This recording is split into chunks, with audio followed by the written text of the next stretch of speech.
Assalomu alaykum gechaqtiliq jigarlar. Har doim prirodadan tashabbur qilgan ekanman. Esimga tushib qoldi. Sizlarga interesniy bo'lsa, yine bu бесплатный parking, бесплатный stoyanka. Bugun shu yerda geçta to'xtadim. Ozanacha.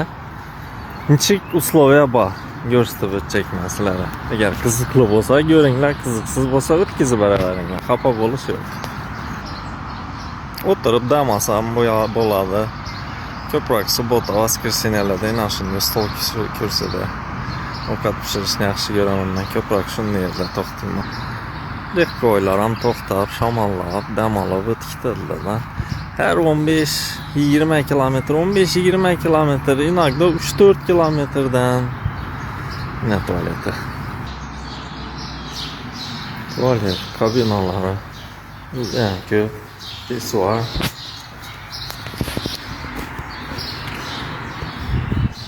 Бумага. Чистый. Чистый, поверьте. Eğer shunday tuvalet bizada bo'lganda, bozordagi hababa deymiz kim u? Egan berganni shu yerda 30-40 ko'rgan bolalar edilar, bunda yashik ko'p. O'tgandan pul olasan da. Tekin tuvalet qoldim O'zbekistonda. Bu yerda hali ham tekin. Yana sharoit dahshat, top-toza. Lekin tekin.